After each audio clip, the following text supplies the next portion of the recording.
Hello students, आज की इस क्लास में हम BSc part third quantum mechanics start करने जा रहे हैं, जिसमें यूनिट फर्स्ट का टॉपिक है कॉम्पटन स्कैटरिंग।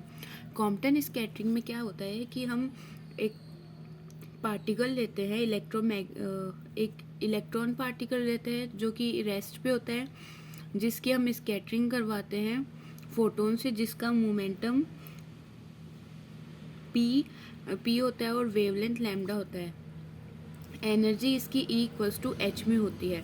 स्कैटरिंग के बाद में जो इलेक्ट्रॉन है वो एट रेस्ट पे स्कैटरिंग से पहले तो, लेकिन स्कैटरिंग के बाद में ये दोनों अलग अलग डायरेक्शन में मूव करेंगे, जिसके मान लो कि जो इलेक्ट्रॉन की डायरेक्शन है इनिशियली, उस इनिशियल डायरेक्शन से स्कैटर्ड फोटोन से वो थीटा एंगल बना रहा है और जो इलेक्ट्रॉन है वो फाई एंगल बना रहा है। एंड इस स्कैटरिंग के बाद में जो रेडिएशन है, जो हमने इलेक्ट्रोमैग्नेटिक रेडिएशन लिया है लाइक एक्सरे, फोटोन, तो उसकी जो वेवलेंथ है वो स्कैटरिंग से पहले जो वेवलेंथ होती है उससे लार्जर होती है।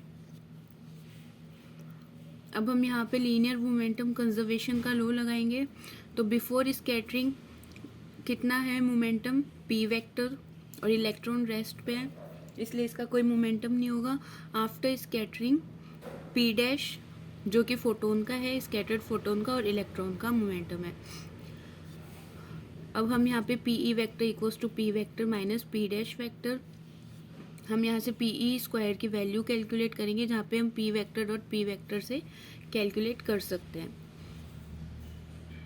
P vector minus p dash vector, ये वैल्यू इसमें पुट करेंगे पी ई वैक्टर की, जो पुट करने के बाद हमारे पास वैल्यू आएगी h upon lambda whole square plus h upon lambda dash whole square minus 2h square upon lambda lambda dash cos theta.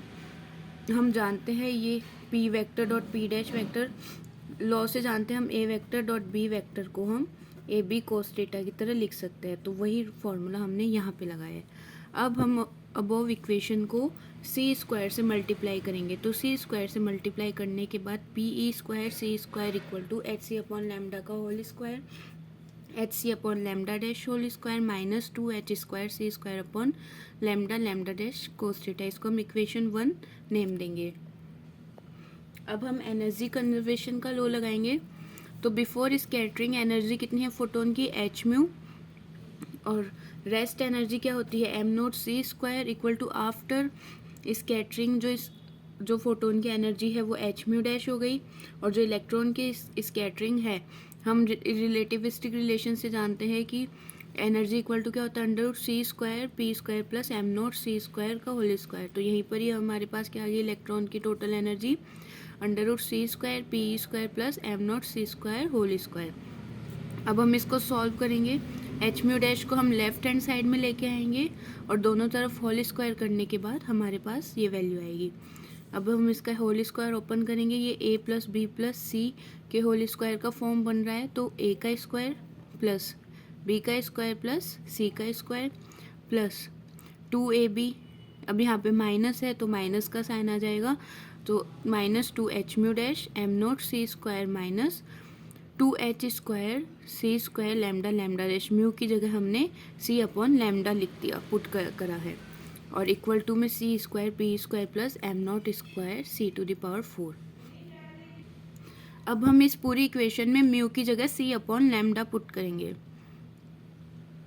And सबसे पहले हम क्या करेंगे, H mu square plus H mu dash square plus 2h mu dash M naught सी square, यहाँ पे M note square सी की power से दोनों कैंसिल हो गए हैं लेफ्ट हैंड साइड में और लेफ्ट हैंड साइड में, और हमने इक्वेशन फर्स्ट में सी स्क्वायर और सी स्क्वायर इंटू पी ई स्क्वायर की वैल्यू लिखी थी, तो हम इक्वेशन फर्स्ट से इसके अंदर पुट करेंगे, तो वहाँ से हमारे पास इक्वेशन बनेगी एच म्यू का square plus H mu dash का whole square plus 2h mu M naught C square minus 2h mu dash M naught C square minus 2h square C square lambda lambda dash equals to H mu square plus H mu dash square minus 2h mu H C square lambda lambda dash cos theta. ये यहाँ से cancel हो जाएगा, H mu square से H mu square, H mu dash से H mu dash, और हम इसकी जगह पुट करेंगे म्यू की जगह सी अपॉन लैम्डा।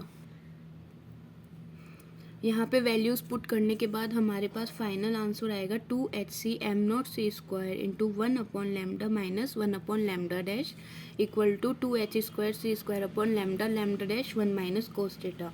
यहाँ से हम कैंसिल करेंगे एंड सॉल्व करेंगे। सॉल्व करने के बाद लैम्डा डैश माइनस लैम्डा की वैल्यू हमारे पास कुछ इस तरह से आएगी h/m0c into 1 minus cos theta. और ये अबव इक्वेशन ही हमारी क्या कहलाती है, कॉम्पटन शिफ्ट।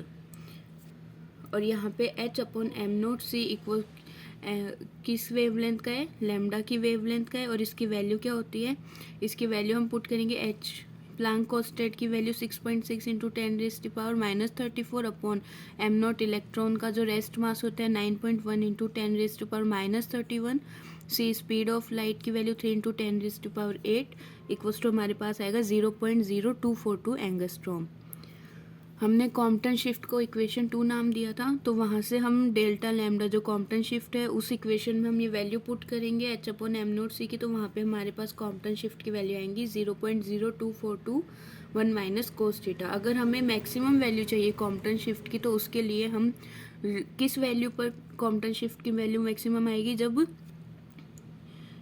ये वैल्यू मिनिमम होगी। और कोस थीटा की मिनिमम वैल्यू क्या होती है, -1, जो कि थीटा इक्वल टू पाई या फिर 180 डिग्री पे आता है, जिस पे delta lambda equal to 0.0241 minus -1 put करेंगे, जिससे हमारे पास मैक्सिमम कॉम्पटन शिफ्ट आएगी 0.0484 angstrom, which is the maximum shift in wavelength after scattering.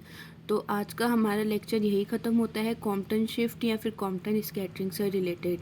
Thank you so much.